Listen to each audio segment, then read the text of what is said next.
हमारे पिछली जो न्यूज़ रिपोर्ट में जब हमने आरटीआई एक्टिविस्ट विजय पर्तन और जितने भी बेनिफिशरीज थे उनसे बात करने के बाद, उनसे सवाल जवाब करने के बाद हमने आपसे कहा था कि हम जितने भी ऑफिशियल्स थे जिन पर आरोप लगाया गया है, जिन पर एलिगेशंस लगाया गया है, उनसे भी हम ज़रूर बात करेंगे।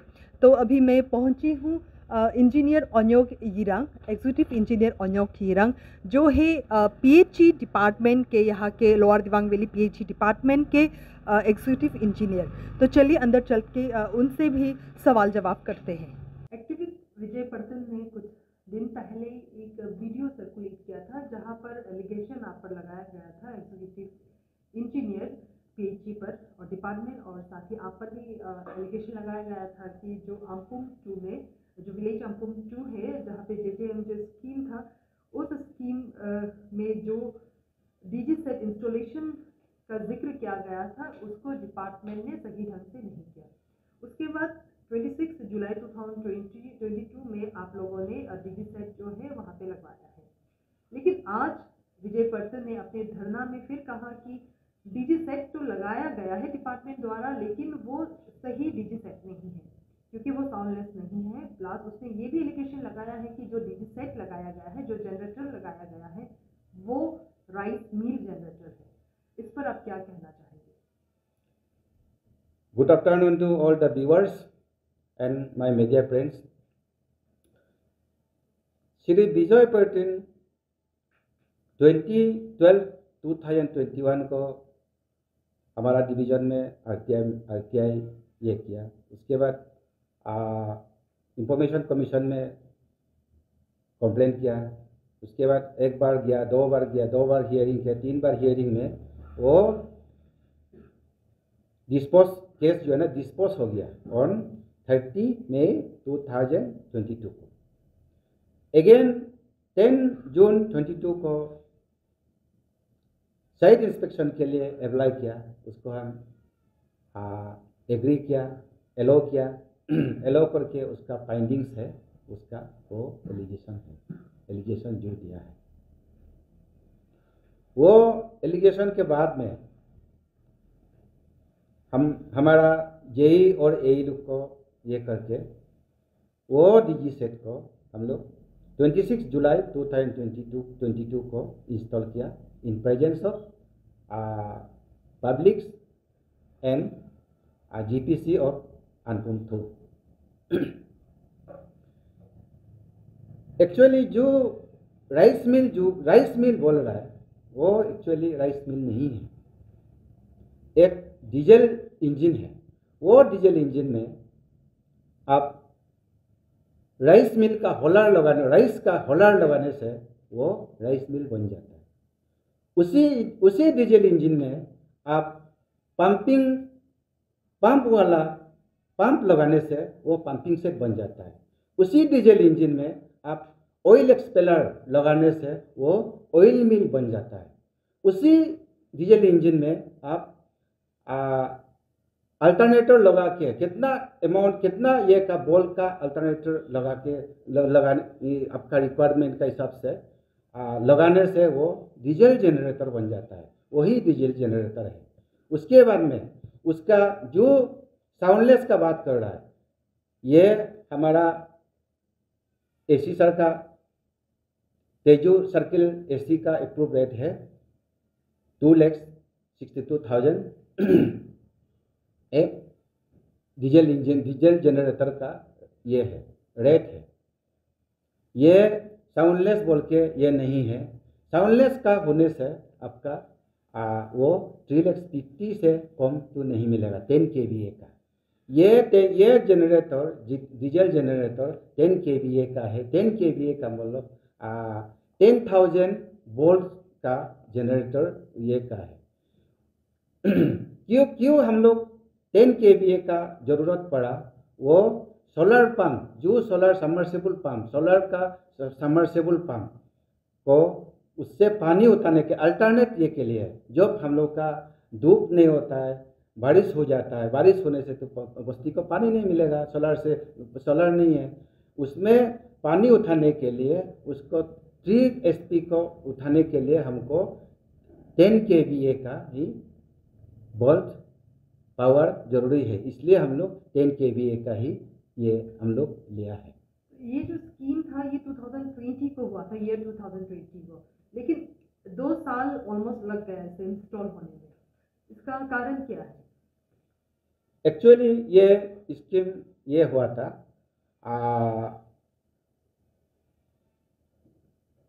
खत्म हो गया था, कंप्लीट हो गया था मार्च 2020। उसके बाद हम ज्वाइन किया सितंबर 2020 को मैं ज्वाइन किया एज एग्जीक्यूटिव इंजीनियर। उसमें ये प्रॉब्लम हुआ, जल जीवन मिशन का मैनुअल में हम लोग जितना वाटर सप्लाई स्ट्रक्चर है, वाटर सप्लाई का कंपोनेंट है, in village water supply component को हम लोग कंज्यूमर्स को, बस्ती वाला को हैंडओवर करना पड़ता है। इसीलिए वो प्रोसेस खत्म नहीं हुआ, इसीलिए हम लोग का इंस्टॉलेशन लेट हो गया। इसीलिए हम लोग का जेई उसी दिन जाके, ये जुलाई महीना में जाके बस्ती को जीपीसी लोग से, बस्ती वाला लोग से, जीपीएम लोग से बात करके उसको इंस्टॉल करके उन लोग को ये सिस्टम को हैंडओवर किया। Thank you. एग्जीक्यूटिव इंजीनियर तमात गांव जो है पीडब्ल्यूडी डिपार्टमेंट के एग्जीक्यूटिव इंजीनियर, आप पर भी एलिगेशन लगाया गया है आरटीआई एक्टिविस्ट विजय पर्तन ने। आज उनके चार्टर ऑफ डिमांड में भी आपकी डिपार्टमेंट और आप पर भी एलिगेशन लगाया गया है, जिसमें कहा गया है कि जो restoration of flood damage work near Sisiri bridge जो 3 किलो में है, 10 किलो में है, जो famously that bridge is known as 10 kilo bridge, तो उसमें जो है आपके ऊपर एलिगेशन लगाया गया है कि जो काम जो है वो ठीक से नहीं किया गया है, जो काम जो कर रहे हैं वो भी ठीक से नहीं किया गया है। साथ ही जो टाइम पीरियड जो एलोकेशन किया गया था डिपार्टमेंट की तरफ से, जो कंस्ट्रक्शन जो है उनको जो टाइम पीरियड जो है एलोकेट जो किया गया था जो कॉन्ट्रैक्टर को, उस पर जो है काम कंप्लीट नहीं हुआ है। उस पर आप क्या कहना चाहेंगे? ये restoration of flood damage work near Sisiri Vijay Pertin RTI activist, इनका एलिगेशन टोटली बेसलेस है। ये जो ये रेस्टोरेशन ऑफ फ्लड डैमेज को हम लोग 15/7/2001 को स्टार्ट किया एग्रीमेंट का मुताबिक। देन उसको कंप्लीट होने के लिए एज पर हम लोग का टेंडर नॉर्म से 12 मंथ का अंदर में होना था।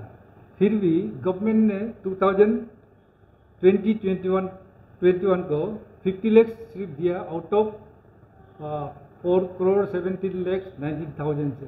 उसका प्रोपोर्शन में कॉन्ट्रैक्टर ने काम किया है, तो उसका मुताबिक हम 50 लाख भी एक्सपेंडिचर कर दिया। कॉन्ट्रैक्टर ने अभी ज़्यादा काम कर ही लिया है, 80 लाख वैल्यू का काम किया है। और उसका ऊपर हमको एक एलिगेशन भी दिया है पीडब्ल्यूडी ने इसमें सब स्टैंडर्ड का काम किया बोल के। तो पीडब्ल्यूडी कभी भी सब स्टैंडर्ड काम नहीं करता है। अगर सब स्टैंडर्ड काम करता तो आज वो स्ट्रक्चर नहीं रहता था। लेकिन विजय पर्टिन तो कह रहा है कि वो स्पॉट पे गया, खुद देखा कि सब स्टैंडर्ड काम हुआ है वहाँ पर। उसका बारे में मेरा यही सब अबू पर्टिन बताएगा, साइट इंजीनियर है वो विजय पर्टिन का साथ मिलके फरवरी मंथ को वो साइट दोनों इंस्पेक्शन किया है। तो बताइए। 8 फरवरी 2022 को मिस्टर विजय पर्टिन ने मुझे जॉइंट साइट इंस्पेक्शन के लिए बुलाया था। तो उन्होंने वहाँ पे वीडियोग्राफी भी किया, हमसे भी इंटरव्यू लिया, हमारा जेई से भी लिया और पब्लिक भी प्रेजेंट था वहाँ पे। वहाँ का ग्राम पंचायत मेंबर था, वहाँ का ZPM लोग था। तो उन लोगों के सामने उसने पूरा इंस्पेक्शन किया और I think he was satisfied. अगर सेटिस्फाइड नहीं होता तो आज का दिन में उनका तरफ से और कुछ कॉम्प्लेन आना था। तो मेरा हिसाब से एग्जीक्यूशन ऑफ वर्क में कोई सबस्टैंडर्ड काम नहीं किया गया है। अगर किया गया होता तो इस बार का मानसून में ज़रूर वॉश आउट हो जाता।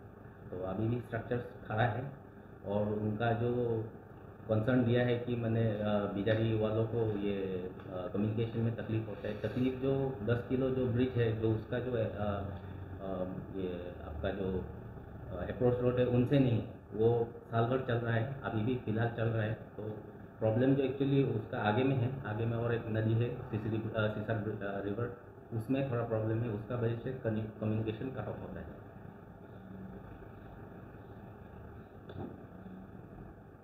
विजय पर्तन ने ये भी कहा कि जो एम्बार्कमेंट है जी, हाँ, एम्बार्कमेंट को भी लेफ्ट एंड राइट हैंड वो कुछ बता रहे थे, उसमें भी ठीक से काम नहीं किया, वो भी बता रहे थे। एम्बैंकमेंट जो है राइट, हमने इस बार एम्बैंकमेंट लेफ्ट बैंक का बनाया, हम तो राइट बैंक का शुरू ही नहीं किया है।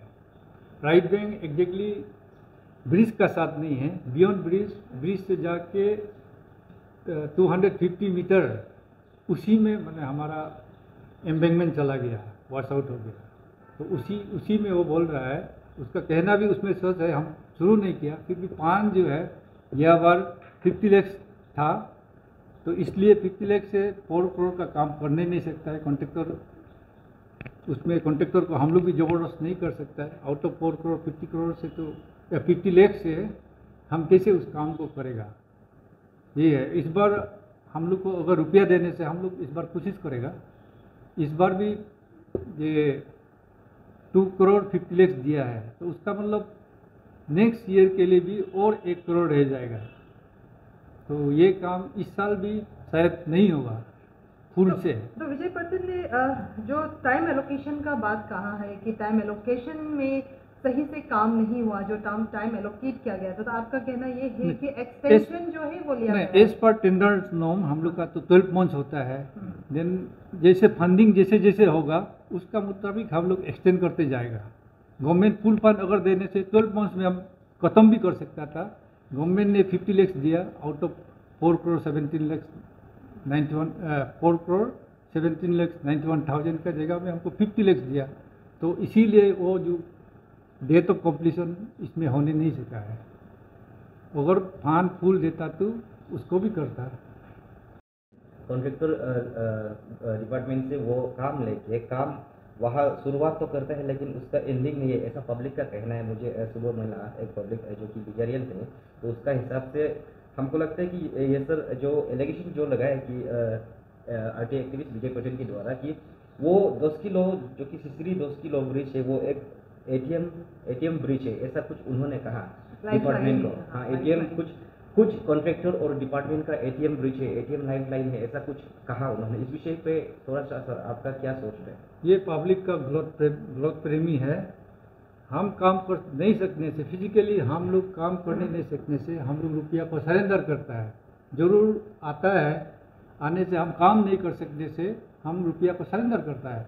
जैसे हमको 1 करोड़ दिया, हमने 40 लाख का काम कर पाया, 60 लाख जो है हम सरेंडर करता है। इस बात को पब्लिक नहीं जानता, इसलिए उन लोग सिर्फ सोचता है 1 करोड़ आया होगा, 1 करोड़ खत्म हो गया, ऐसा बात नहीं है।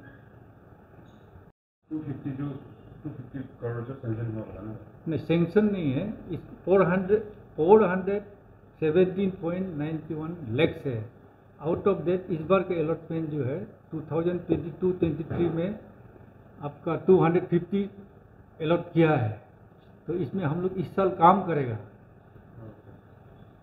तो 2000 ये जो पैसा जो अभी अलॉट किया है 2022-23 के लिए जो 250 ये है करोड़ है, लगे कि ये भी सॉरी लैक्स 250 लैक्स। ओके, तो इसका मुताबिक अभी तक पैसा गवर्नमेंट की तरफ से फुल नहीं हो रहा है। नहीं हो रहा तो है। जब तक पैसा फुल गवर्नमेंट नहीं देगा तब तक वो शायद रास्ता बनेंगे नहीं आपके नहीं, हिसाब से? बनना तो बनेगा, जहाँ में पब्लिक चलने लायक जो बनाएगा, कुछ पार्ट जो है रह जाएगा, वही है बात। ऑलमोस्ट हम लोग इस बार 80% काम करेगा। आउट ऑफ 4 करोड़ 17 लाख होने से हमको 3 करोड़ हो जाता है। यह बार का 50 देन 250 टोटल 3 है, तो हम 80% इस बार काम करेगा। RTI एक्टिविस्ट विजय पर्तन जो कि अभी भी धरना में बैठा हुआ है, जो पीसफुल धरना में बैठा हुआ है, उसके चार्टर ऑफ डिमांड में आपका नाम, आपके सबऑर्डिनेट का नाम और आपके डिपार्टमेंट का भी जो नाम है वो उछला है। जो एलिगेशन आपके डिपार्टमेंट पर भी लगाया गया है, आप पर भी लगाया गया है, आपके सबऑर्डिनेट से भी लगाया गया है। ये जो एलिगेशन लगाया गया है ये PMAYG और मनरेगा जो स्कीम थे उन पर एलिगेशन जो है आप पर और आपके डिपार्टमेंट और आपके सबऑर्डिनेट पर लगाया गया है। इस पर आप क्या कहना चाहेंगे? Thank you. तो सबसे पहले मैं PMAY का क्लैरिफिकेशन कर दूंगा। तो इसमें बेसिकली PMAYG का बेनिफिशियरी का जो सिलेक्शन का एक्सरसाइज कैसा होता है उसको मैं थोड़ा ब्रीफली बता दूंगा। तो 2011 का जो रॉ SEC डाटा आता है, सोशियो इकोनॉमिक सेंसस डाटा है, वो उसको हम लोग MI से निकाल करके ग्राम सभा में दे देते हैं ताकि वो जो बेनिफिशरीज का जो उसमें नाम है, शॉर्ट नेम से उसको ये फुल नेम क्या है वो ग्राम सभा ही विलेजर्स को ही अच्छे से पता है, इसलिए उसको वेरिफिकेशन के लिए हम लोग ने भेजता है। तो इसमें भी हम लोग ने हर जीपी में वही होता है और हर ब्लॉक, हर इंटर स्टेट में यही प्रोसीजर है। तो हमने भी एक बोलूँ जो जीपी है जहाँ पे एलिगेशन लगाया उसमें भी वही प्रोसेस कराया। तो हमने ग्राम सभा में उसको भेजा, रॉ डाटा को भेजा, फिर वहाँ से वेरीफाई होकर के आया, आइडेंटिफिकेशन करके आया, मेरा ऑफिस में आया। फिर हमने इसको क्लेम एंड ऑब्जेक्शन के लिए भी एक समय होता है कि किसी का कोई क्लेम और ऑब्जेक्शन है कि नहीं, उसके लिए 30 डेज का यहाँ पे हम लोग नोटिस बोर्ड में लगाने के बाद में फिर इसको DRD जाता है। DRD में जा करके वहाँ पे भी नोटिस बोर्ड में लगाता है क्लेम एंड ऑब्जेक्शन है कि नहीं। उसके बाद अगर उसमें भी कोई ऑब्जेक्शन नहीं है तो डिस्ट्रिक्ट में एंटायर ब्लॉक का डिस्ट्रिक्ट में एक अपीलेट कमेटी है, वहाँ भी अगर इसमें कुछ डिस्क्रिपेंसी दिखाई दिया तो वहाँ भी उन्होंने अपील कर सकता है। तो ये प्रोसेस हम लोग ने 2016 को किया और ये प्रोसेस का एंटायर प्रोसेस में कोई जो भी हुआ, अपील हुआ, उसका फाइनल हो करके फाइनल लिस्ट बना। तो उसका बाद फाइनल लिस्ट बनने के बाद में हमारा जो बेनिफिशरीज का जो लिस्ट है उसको हम लोग एक बार अथॉरिटी से अप्रूवल मिल गया तो उसको हम लोग बनाने के लिए पूरा फाइनल करके उसका बाद में उसका जो पेमेंट है, मटेरियल है, उसको हम लोग दे रहे हैं। तो इसमें बार बार उन लोग का जो आपने जो बोला, उन लोग का जो एलिगेशन है ये आलेन तायंग और तोगो तापाक को लेकर के, तो हमने ये जो रॉ डाटा था इसको हमने ग्राम सभा में भेजा। तो इसमें जो है एक टी तपक करके था, तो टी तपक कौन है डिपार्टमेंट को तो पता नहीं, ग्राम सभा ही बोल पाएगा। तो ग्राम सभा ने इसमें तोगरिक कर लिख के भेजा। तो आज इन लोग बोल रहा है तोगो तपक, तो तोगरिक करके भेजा। और ये सीरियल नंबर 13 में ए तायंग था, तो ए तायंग था, इसको इन लोग ने मेल 52, तो इसको इन लोग ने अबोल तायंग करके हम लोग को भेजा। लेट फादर्स नेम में लेट तायंग इसको भेजा। तो अभी हमने जो बताया ये सब का नाम को जहाँ जहाँ शॉर्ट नाम है सबको हम लोग ने इन लोगों ने जो फाइनल करके दिया उसको हमने फिर DRD में दिया। और ये जो है उन लोग का ये इसको उन लोग वेरीफाई करके भेजा। उसके लिए उन लोग ने जो ग्राम सभा का माइन्यूट से मेरा पास में है, ग्राम सभा में उन लोग पास किया कि हाँ यही नाम है करके उन लोगों ने अटेंडेंस वगैरह और आपका उस समय का 2016 का GPC ऑल GPM का सिग्नेचर है, हमारा अंचल समिति मेंबर का सिग्नेचर है और उसको ऑथेंटिकेट किया हमारा ESC कौंसल जो मेंबर सेक्रेटरी है उसने भी ऑथेंटिकेट किया। उसके बाद में ये हमारा पास आता है, हमारा पास आने के बाद में तब DRD जाता है। तब तक कोई मतलब कंप्लेन ही नहीं था। उसके हिसाब से फिर अपीलेट कमेटी में गया तो कंप्लेन नहीं था। उसके बाद हिसाब से हम लोग ने जो उसका उन लोगों ने अबुल तायंग और तोगरिक तपक करके दिया, तो उसका हम लोग ने डिटेल ले लिया। डिटेल ले करके ये जो डिटेल है उसका वहाँ से आया जो कंसेंट फॉर्म का साथ में डिटेल वही उन लोग दिया है। ये Aadhaar card, bank account, job card detail, उसके बाद में जो कंस्ट्रक्शन का प्रोसेस स्टार्ट है।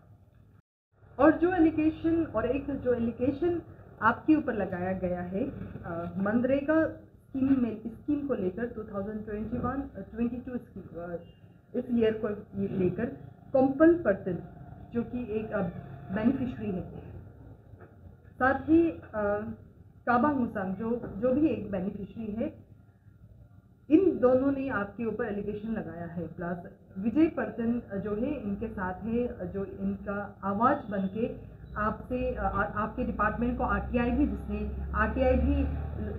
भी मारा है आपके डिपार्टमेंट में, और आपके डिपार्टमेंट ने विजय पर्तन को रिप्लाई भी दिया है। तो इस सिलसिले में आपसे सवाल पूछना चाहेंगे हम। कॉम्पल पर्तन का ये कहना है कि उसे जो है मटेरियल जो है, जो पिगरीशिप के लिए जो बेनिफिशियरी वो सेलेक्ट किया गया था मनरेगा के तहत, इसके लिए उनको मटेरियल जो है वो प्रोवाइड नहीं किया गया है। ठीक है, तो इसका भी मैं प्रोसीजर बता दूंगा। मनरेगा में हमने जो इंडिविजुअल बेनिफिशियरी का जो स्कीम होता है उसमें जो है सप्लाई ऑर्डर जो है, जो टेंडर जीता है वेंडर, उसको डीआरडी से दिया जाता है हर जीपी के अगेंस्ट में, हर इंडिविजुअल के अगेंस्ट में। तो उसको क्रॉस चेक करने के लिए हमने फिर एक मटेरियल रिसिप्ट बनाता है जिसपे जीपीसी और जो इंडिविजुअल जो बेनिफिशियरी कौन से पंचायत का, उन लोगों का काउंटर साइन करके जब आएगा तब हम उसका बिल चढ़ाएगा और फर्दर पेमेंट का प्रोसेस करेगा। तो आपने जो बोला है कॉम्पेल और काबांग मुसांग, ये दोनों का जो सप्लाई ऑर्डर भी मिल चुका है डीआरडी से, उसका बाद में काम हुआ। उसके बाद सप्लाई जो ये किया है वेंडर ने, सप्लाई सही मायने में सामान मिला करके हमको यहाँ में कॉम्पेल पर्टिन का नाम से सिग्नेचर और आपको वहाँ का कॉन्सेंट जीपीसी उसका गुने लेते हैं, उसका सिग्नेचर है दोनों का ना। ये मटेरियल रिसिप्ट है दोनों कॉम्पेल और इसका। उसका बाद में उन लोगों ने जो वर्क जो काम जो हुआ है वो भी कंप्लीट हुआ करके हमको दे दिया, और उसका बाद उसके अगेंस्ट में, वो वर्क के अगेंस्ट में मास्टर रोल में काम सामान उसने अगर नहीं मिला बोलता है तो उसने मास्टर रोल में भी सिग्नेचर करके दे दिया कि काम हो गया, और मास्टर रोल का ऑलरेडी पेमेंट भी हो चुका है। और ये कॉम्पेल पर्टिन ये है, इसका जो अटेंडेंस 14 डेज वो काम किया है, वही जो पिगरी शेड में बनाने में वो खुद भी काम किया है। तो वो सेल्फ एक्सप्लेनेटरी है उसका। अगर उसको सामान नहीं मिला तो काम कैसा किया, यही है। और सामान का जो मिला करके रिसिप्ट में तो उसने सिग्नेचर किया है वो है। और उसका बाद में ये जो है मटेरियल का पेमेंट अभी तक हम लोग ने नहीं किया है, मटेरियल का पेमेंट अभी तक नहीं हुआ जो आईडी के अगेंस्ट में, उसका वेरिफिकेशन करने के बाद ही हम लोग पेमेंट करेगा, वही है। लेकिन अगर सामान नहीं मिला तो उसका कंस्ट्रक्शन कैसा हो गया, वर्क कंप्लीशन तो जीपीसी से हम लोग को मिल गया, उसलिए हम लोग वेजेस को रिलीज कर दिया। लेकिन कॉम्पेल पर्सन का ये भी आरोप है कि सिग्नेचर जो है वो फोर्जरी किया गया है, उनका अपना सिग्नेचर नहीं है। अच्छा, वो एक्चुअली हर जीपी में हम लोग एक काउंटर चेक एंड वेंडर को चेक करने के लिए हर जीपी में जीपीसी एंड कंसर्न बेनिफिशियरी उसका सिग्नेचर हम लोग करवाता है। तो वो कहाँ तक उसका ये सिग्नेचर ऑथेंटिक है फोर्जरी है वो तो हमको पता नहीं, वहाँ से जो आया उसका बेसिस में हम बिल बनाता है। यानी कि आपका काम सिर्फ पेपर वर्क कर, आपका काम जो है सिर्फ वो ऑफिस तक ही सीमित है, ग्राउंड में आपका बिल्कुल काम नहीं है। ग्राउंड में भी काम है, लेकिन उसका जो सिग्नेचर करके आया ना, तो सिग्नेचर उसका सिग्नेचर है नहीं हो तो हमको तो पता नहीं। वो जीपीसी एक रिस्पॉन्सिबल पंचायत ये है, तो जीपीसी के थ्रू से हम लोग को इम्प्लीमेंट होता है। आपका तो कहने का मतलब है कि एग्जीक्यूटिव एजेंसी जो है वो जीपीसी ग्राम पंचायत। तो ग्राम पंचायत ने हमको ऑथराइज मतलब ये एक सिग्नेचर करके सील से साइन करके दिया है कि ये इसने भी रिसीव किया, तो उसका बेसिस को हम इसको मान लेता है कि यहाँ इसका सामान मिला है। जब पिगरी शेड था तो उसको बन जाने के बाद जो वेजेस जो है वो बेनिफिशियरी के अकाउंट पे डायरेक्ट ट्रांसफ़र होता है। जो ये मनरेगा स्कीम के तहत ये है कि बेनिफिशियरी के अकाउंट में डायरेक्ट ट्रांसफ़र होना है, अमाउंट ट्रांसफ़र। तो कॉम्पेल पर्सन तो ये जानता ही नहीं कि उसके अकाउंट में बेनिफिशियरी अकाउंट में जो है पैसा ट्रांसफ़र हुआ कि नहीं, क्योंकि उनका तो ये कहना है कि मुझे मटेरियल जो है वो नहीं मिला है। और आप डिपार्टमेंट और उसके बाद जो अंचल जो मेंबर्स हैं उनके ऊपर उनका एलिगेशन है कि मिली भगत है ये सब। तो अगर आप जो वेजेस ट्रांसफ़र की बात करते हैं, जो कि डायरेक्ट बेनिफिशियरी ट्रांसफ़र जो है, उस पर आप क्या कहना चाहते हैं कि डिपार्टमेंट के तरफ से क्या बेनिफिशियरी को डायरेक्ट ट्रांसफ़र जो है, फंड ट्रांसफ़र जो है, वो क्या किया गया है कि नहीं? हाँ, तो इसमें ऐसा है जो ये मास्टर रोल जो जनरेट हुआ उसका अगेंस्ट में हम लोग एफटीओ पुश करता है फंड ट्रांसफ़र ऑर्डर। उस पर जो बेनिफिशियरी का अकाउंट हमारा पास में है वो बेनिफिशियरी के अकाउंट में डायरेक्ट चला जाता है। 14 डेज का कॉम्पेल पैटर्न ये है इसका। वो घर बनाने में 36 जोकर होल्डर्स का नाम है, तो उसमें 36 में उसका भी नाम है। तो उनका बैंक डिटेल्स भी हमारा पास है। बैंक अपेक्स बैंक में अकाउंट नंबर डिटेल हम नहीं बता पाएगा इसको, लेकिन है इसमें। उसका बाद में वो 14 डेज का 2960 करके उसका अकाउंट में चला गया और हर आदमी के अकाउंट में ही डायरेक्ट चला जाता है। कॉम्पल पर्सन ने ये भी एलिगेशन लगाया है डिपार्टमेंट पर कि डिपार्टमेंट और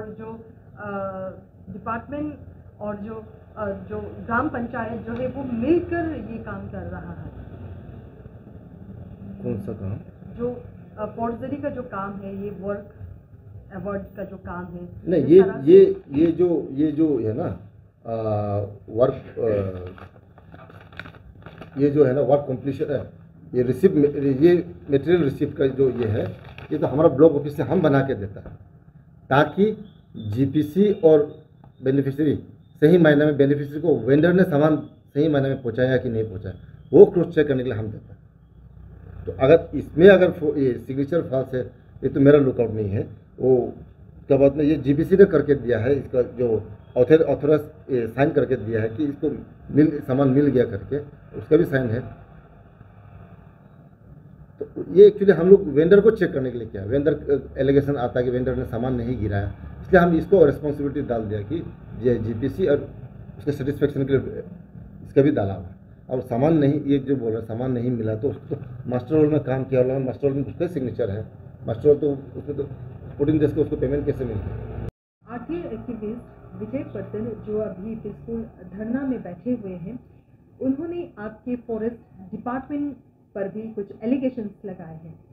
तो बापा कोयू जी, आप यहाँ के रेंज फॉरेस्ट ऑफिसर हैं, तो हम आपसे जानना चाहेंगे कि जो एलिगेशंस जो विजय पर्तन ने लगाया है आपके डिपार्टमेंट पर, इस बेसिस पर कि जो नान्नू पर्तन जो एक एंटरप्रेन्योर है, जो एक ब्रिक फैक्ट्री जो रन कर रहा है यहाँ पे मेका एरिया में, उनका जो एरिया जिस लेन पे वो ब्रिक फैक्ट्री रन कर रहा है वो फॉरेस्ट रिजर्व एरिया पे आता है, उस पर आप क्या कहना चाहेंगे? जी मैडम, सबसे पहले आपको बहुत बहुत धन्यवाद। मैं उस जगह को थोड़ा सा क्लैरिफिकेशन देना चाहूँगा। Actually our depot is out of station on duty, इसलिए मैं आना पड़ा है आज। तो वो एरिया जो है, दैट एरिया जो है फॉरेस्ट प्लांटेशन एरिया है as per Payal correspondent is concern. वो एरिया जो है देवपानी रिजर्व फॉरेस्ट में नहीं आता है।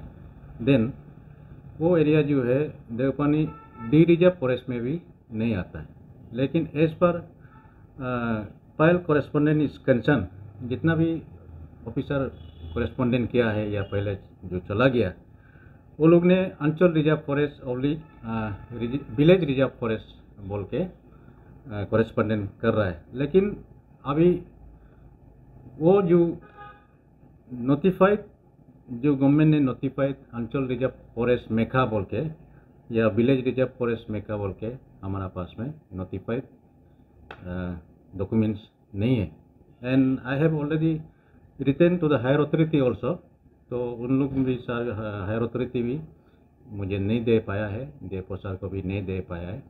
तो इसीलिए एज पर कॉरेस्पॉन्डेंट से 1971, 72, 73 ऐसा में वहाँ में फॉरेस्ट प्लांटेशन जरूर किया है। तो जिस तरह से आरटीआई एक्टिविस्ट विजय पर्तन बार बार कह रहा है कि वो अंचल रिजर्व फॉरेस्ट में आता है, वो विलेज रिजर्व फॉरेस्ट में आता है, वो एरिया जो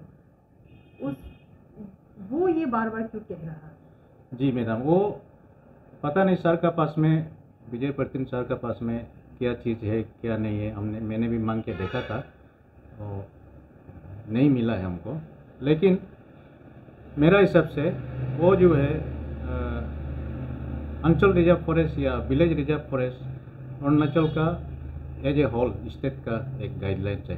तो वो गाइडलाइंस में ऐसा लिखा गया है कि फॉरेस्ट का क्या उसमें ड्यूटी है, फॉरेस्ट का क्या लॉ है, फॉरेस्ट का क्या एक्ट है, फॉरेस्ट का क्या पावर एंड फंक्शन है, देन विलेजर्स का क्या पावर एंड फंक्शन है, उसमें गाइडलाइंस में लिखा गया है। लेकिन अभी तक अंचल रिजर्व फॉरेस्ट मेका बोल के मेरे पास में कोई नोटिफाइड नहीं है। एक्टिविस्ट विजय पर्तिन ने ये भी आरोप लगाया है, आपके डिपार्टमेंट को ये एलिगेशन लगाया है कि आपका जो डिपार्टमेंट है उस ब्रिक फैक्ट्री को वहाँ से इविक्शन नहीं कर रहा है। जी madam, that's a very good question. उसी केस में, उसी मैटर्स में जब से वो हमें लगाया है तब से हम लोग एक्शन लेना शुरू किया है। ये रिपोर्ट, ग्राउंड रिपोर्ट को मैंने डीएफओ सर को दिया था। अकॉर्डिंगली डीएफओ साहब ने शो कॉज नोटिस 2 बार दे चुका है। इसके बाद थर्ड टाइम जो है एजेगमेंट नोटिस दिया था। इसके बाद में हम लोग if we are not satisfied with the reply of Nannu Pertin तो हम लोग उसको एविक्शन करता है। तो उसी हिसाब से हम लोग करने जा रहा था। Finally before eviction time is reaching उसने नाहरलगुन गुवाहाटी कोर्ट से स्टे ऑर्डर लेके आया है, इसलिए हम लोग एविक्शन नहीं कर पाया। Then another case higher authority से मुझे प्रेशर आया है seizure report, offence report draw करना है बोल के। तो उसी हिसाब से मैंने ऑफेंस रिपोर्ट भी ड्रॉ किया है। वो ऑफेंस रिपोर्ट जो है हम लोग CGM का ऑर्डर में भेज दिया है। तो अभी अब तो कोर्ट में है।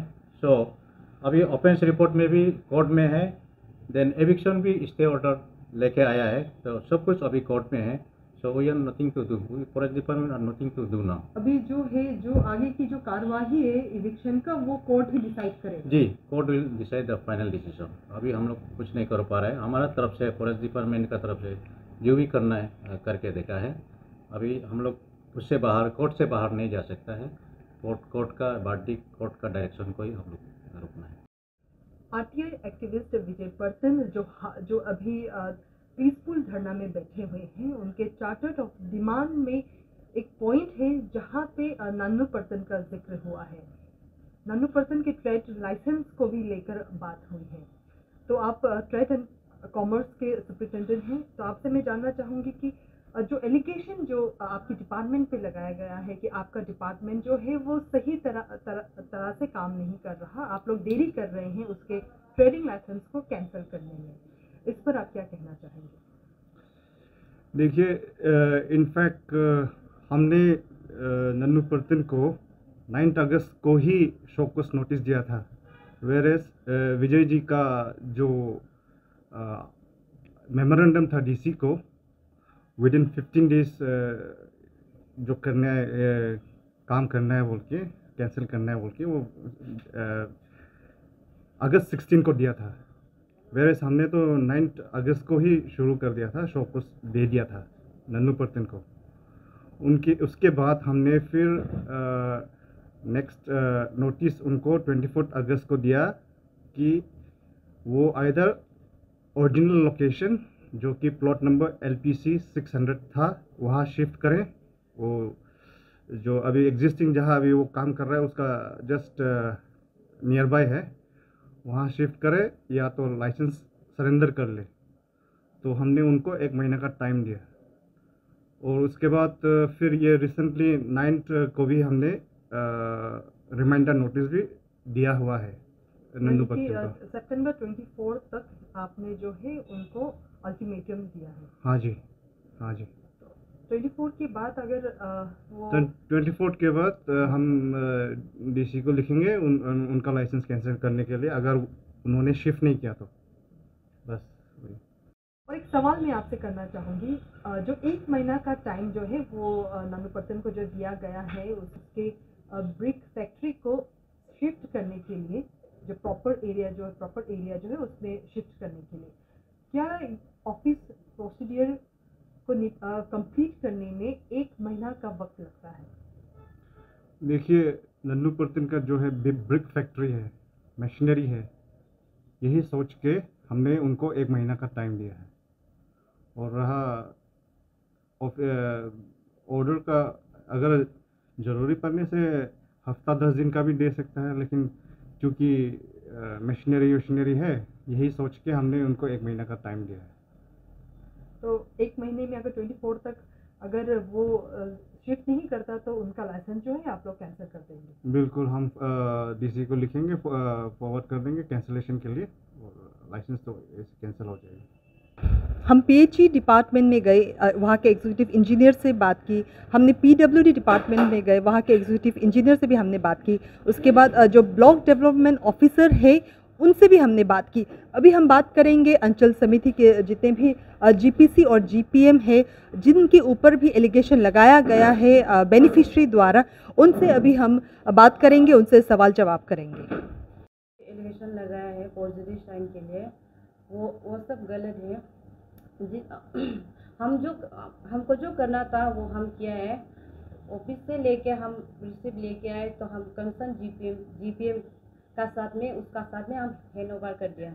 उसके बाद कंसर्न जीपीएम को हम उसका साथ हैंड ओवर कर दिया और बाकी सब उसको पूछ लीजिए। यानी कि आपका कहने का मतलब ये है कि आपका जो काम था कि ऑफिस से डॉक्यूमेंट्स लेकर आके जितने भी बेनिफिशरीज है उनका नाम लेकर आके जितने भी फॉर्म्स है वो सब आप लेकर आए, उसके बाद आपका जो कंसर्न जीपीसी है उसको आपने हैंड ओवर कर दिया फर्दर काम के लिए। जी। तो जो कंसर्न जीपीसी है, जो जीपीएम, जो कंसर्न जीपीएम है, अभी हम उनसे जानना चाहेंगे कि जो कॉम्पेल्ड पर्सन, जो बेनिफिशरी है, पिगरी यूनिट का जो शेड का जो बेनिफिशरी है, उसने ये एलिगेशन लगाया है कि जो मटेरियल है उसको नहीं दिया गया है।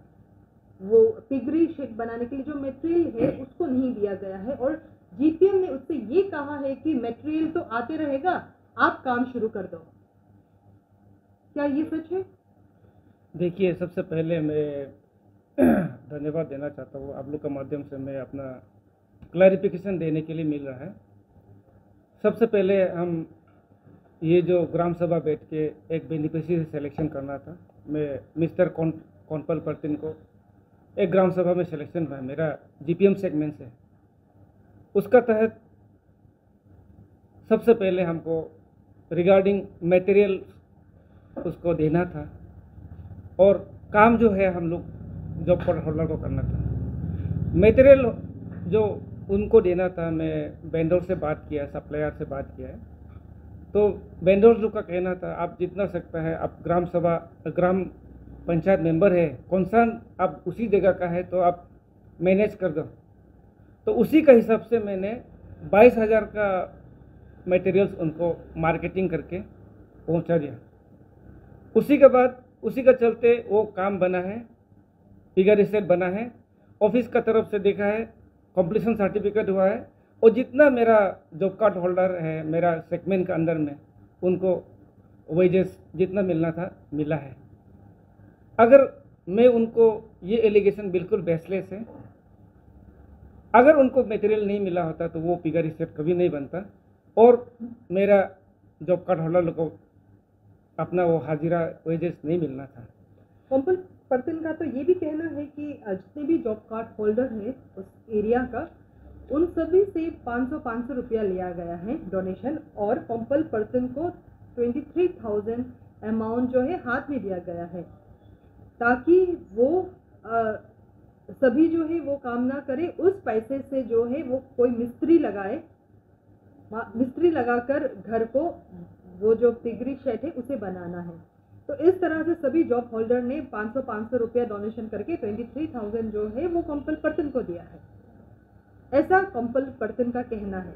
और उसने उस 23,000 को लिया और अपने पैसे से उसने घर बनाया, लेकिन अभी तक उसको मटेरियल का अमाउंट नहीं मिला है, वो उसका कहना है। मटेरियल जो है उसको अभी तक उसके वहाँ पे कुछ भी मटेरियल जो है वो गिराया नहीं गया है। ये बिल्कुल सही है, और मैं एक पब्लिक लीडर का हिसाब से जितना भी बनता है, पब्लिक जितना रिक्वेस्ट करता है, अंदर में हम लोग एक इंटरनल अरेंजमेंट भी होता है। जिसको हम ऑफिस को हम नहीं बताना चाहता है, इंटरनल अरेंजमेंट, जिसमें कॉन्पल पर्सन का कहना है मैं खुद कॉन्ट्रैक्टर बनूंगा और उनको स्किल लेबर चाहिए, जिसमें हम बिल्कुल मेरा जॉब कार्ड होल्डर लोग का वो स्किल वाला नहीं, अनस्किल वाला है मैक्सिमम, तो स्किल वाला चाहिए। तो वो एक मिस्त्री ढूंढना है, हमको सिर्फ आप कैश अमाउंट दे दो, मटेरियल ले दो, बस उनका यही कहना था। तो इसके हिसाब से हम लोग ने जनरल मीटिंग में सबका एक यूनिनिमस डिसीजन था, तो ठीक है ओके, आपको मैं अभी 23,000 दूंगा, रिगार्डिंग मटेरियल मार्केटिंग में जितना पैसा लगता है मैं आपको दूंगा, जितना रेस्ट अमाउंट है मटेरियल्स के लिए ऑफिस में जब बिलिंग होगा, बिल जब आ जाएगा आपको रेस्ट अमाउंट दिया जाएगा, उसी का हिसाब से उनको पेमेंट किया हुआ है। तो अगर आप लोग का माध्यम से ये भाई बहन प्रेस का भाई बहन का माध्यम से मैं आपको ये भी दावे के साथ कह सकता हूँ कि आप रेंडमली मेरा जॉब कार्ड, मेरा सेगमेंट में एक जॉब कार्ड होल्डर को आप पूछिए, यही बात बताएगा कि उनका कंप्लेन था कि मैं खुद ही कॉन्ट्रैक्टर बनूंगा, मैं खुद ही ये काम करूंगा, क्योंकि आप लोग का ऊपर मैं विश्वास नहीं करता हूँ, क्योंकि मुझे एक अच्छा घर चाहिए फिगारी सेट, ऐसा करके वो उनका डिमांड का हिसाब से मैंने एक लीडर के हिसाब से मैंने माना है उनका बात। तो फोर्जरी सिग्नेचर का जो बात आया है उसका कहना है कि डिपार्टमेंट वीडियो जो है डिपार्टमेंट और आप लोगों ने मिलकर उसका जो है फोर्जरी सिग्नेचर क्या है उसको तो पता भी नहीं है कि ऐसा सिग्नेचर भी कुछ हुआ है। रिगार्डिंग ये फोर्जरी साइन जो है मैं आप लोग को मैं बताना चाहूँगा, ये मैं 3-4 ये मास्टर रूल लेके आया है जिसमें उनका सिग्नेचर अलग अलग किस्म का होता है, 2-3 साइन है। ये एक बार आप देख लीजिए, ये कॉन्पल पर्सन का फर्स्ट साइन ये है, आप देख लीजिए, बाकी को स्ट्राइक आउट किया मैं, ये साइन है। और ये दूसरा साइन आपको दिखाई देगा, ये के पर्सन होगा। इसी मास्टर रोल का सहारे उनको पैसा भी मिलता है, ये 2 साइन से उनको मिलता है। मैं अभी क्या बताऊं, ये साइन ये लीगल है ना कौन सा वाला इलीगल हमको भी पता नहीं। मैं उनको जो मनी रिसिप्ट था वो मटेरियल रिगार्डिंग मटेरियल मैं उनको सौंपा हूँ, वो वापस करके मुझे साइन करके दिया है। उनका साइन था ना किसी उनका भाई बंधु का साइन था, मुझे पता नहीं है, मुझे साइन करके दिया है और मैं जीपीसी को सौंप दिया। तो क्या आप जीपीएम हैं उस सेगमेंट के? जी हाँ। तो अभी आप जो मास्टर रोल दिखा रहे हैं वहाँ पे 2 अलग अलग सिग्नेचर है कॉम्पल पर्सन के। जी हाँ।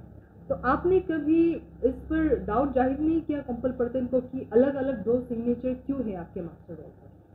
देखिए मैं पहले भी बता चुका हूँ, हम लोग का गांव में एक इंटरनल अरेंजमेंट होता है, जैसे कि कोई प्रेग्नेंट हो गया, कोई बीमार हो गया, कोई बूढ़ा हो गया, तो आपस में हम लोग का अंदर में अंडरस्टैंडिंग है। तो हमको जीपीएम को बोलता है आप प्लीज़ साइन कर दीजिए, मैं आ नहीं सकूँगा। तो एक अंडरस्टैंडिंग में हम लोग बीच में ये सब साइन ही कर देता है कभी कभी। तो मैं ये नहीं कहूँगा ये साइन मैंने किया है, लेकिन ये चीज़ अंडरस्टैंडिंग में चलता है कभी कभी। लेकिन ये साइन जो है, ये जो साइन था उस दिन मनी रिसीव वाला, मैं उनको दिया हूँ, कोई उनका भाई बंधु किया होगा मुझे पता नहीं, लेकिन मुझे साइन करके वापस आया तो मैं जीपीसी को वापस सौंप दिया उसको, जिसको वो काउंटर साइन करके ऑफिस में फिर सौंप दिया। और ये बिल्कुल मुझे एक बेसलेस ये एलिगेशन मुझे लगता है। और ऊपर से मुझे पता है, जितना तक मुझे पता है, मेरा और ये कॉन्पल पर्सन जो है एक पॉलिटिकल राइवलरी है, मेरा साथ कभी साथ में नहीं दिया, उसी के हिसाब से भी शायद भी कर रहा होगा, ऐसा मुझे लगता है। एक पॉइंट छूट गया मेरा, जो कि बहुत बड़ा इम्पोर्टेंट वाला पॉइंट है, जो कॉन्पल पर्सन ने पिगरी सेट बनाया था डिपार्टमेंटली पीआरआई मेंबर से, जो देख के उसको जितना था वो कंप्लीशन ऑर्डर कंप्लीशन रिपोर्ट दे के फिर वो चीज़ जो है कॉन्पल पर्सन जी ने फिर तोड़ के 1 साल का बाद तोड़ के एक गैरेज बनाया, जिसके बाद मुझे बहुत टॉर्चर किया है, हमको 2 लाख चाहिए ऐसा करके। एक्चुअली हम लोग का बात था जो 23,000 का बाद जो मटेरियल उनको देना था वो दे दिया। फिर जितना रेस्ट अमाउंट था बिलिंग के बाद और डिपार्टमेंटली जो बिल आएगा उसका हिसाब से आपको मैं पेमेंट कर दूंगा, ऐसा बातचीत चल रहा था। उसको फिर नहीं माना है, हमको 2 लाख देना है ऐसा करके टॉर्चर किया। फिर बाद में नहीं माना है तो उसके बाद वो कंप्लेन में चला गया। बीवी विजय आरटीआई एक्टिविस्ट थे, बीवी विजय के पास चला गया।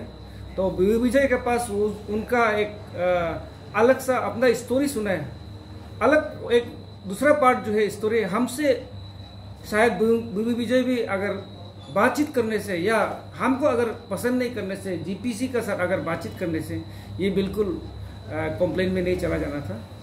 एक्चुअल कहानी उनको मालूम होना था। इस माध्यम के द्वारा मैं बीवी विजय को भी बोलना चाहता हूँ, आप one side of the story मत देखिए, दोनों तरफ से आप स्टोरी देख के एक कैलकुलेटिव असेसमेंट कीजिए, उसके बाद आप कंप्लेन कीजिए। बिल्कुल ये बेसलेस एलिगेशन है जिसको मेरा जॉब कार्ड होल्डर जितना जिया 1 में सेगमेंट 6 में जॉब कार्ड होल्डर है उनका मैं सपोर्ट मेरा पास है। उनको रेंडमली आप कोई किसी को भी आप विजय आप पूछ लीजिए, आपको सही आंसर मिलेगा। ये आपको मैं दिखाना चाहता हूँ, ये जिस दिन कंप्लीशन रिपोर्ट बन के आया था उसी समय ये पिक्चर नहीं था, ये बिल्डिंग नहीं था। अभी तोड़ के फिर एक गैरेज बनाया, उसी पिगरी शेड को फिर कन्वर्ट करके फिर इतना अमाउंट तो मैं अपना पॉकेट से मैं जीपीएम होने के नाते मैं नहीं दे सकता हूँ, मेरे पास इतना अमाउंट नहीं है, तो मैं उनको रिफ्यूज़ किया हूँ। उसी के वजह से वो कंप्लेंट। आपका कहना है कि कंपल पर्तन जी ने पिगरी शेड को तोड़कर ये गाड़ी का जो गैरेज है वो बनाया है? जी हाँ।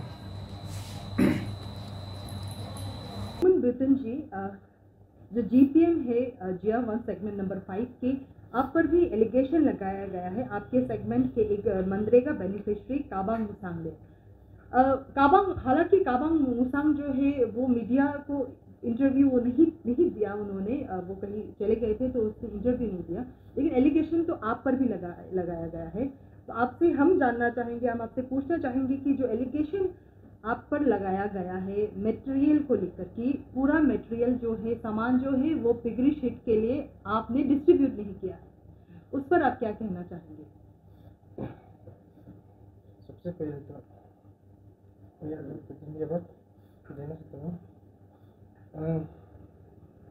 वो सब झूठ है, सब ये मटेरियल हम दिया था वो सब झूठ बोल रहे हैं। कम मटेरियल आपने दिया, कहा पूरा मटेरियल नहीं दिया? पूरा ही दिया उसको।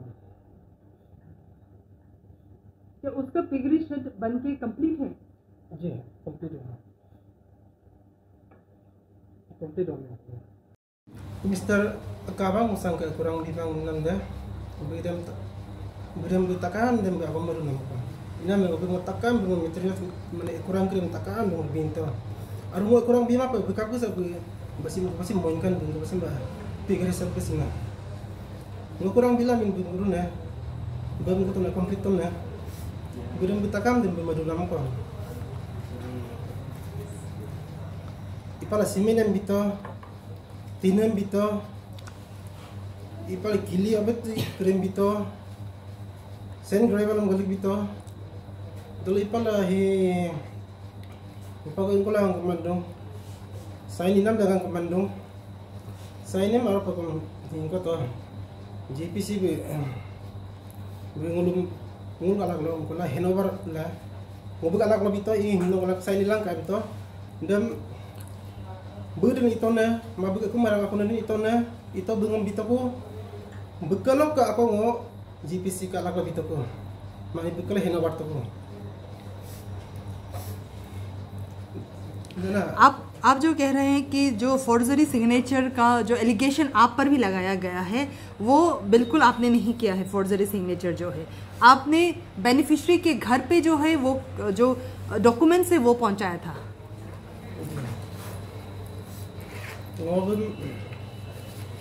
ngobe aku bilang ala ngo tapi to ngora men bimang kuido pa sai ni do pa bito debu budam bibi to bur ni to ma bu ko ra ko ni to debu begum ko to ko wapas bi to ko dem ako GPS kala ko ko hena war to ko dem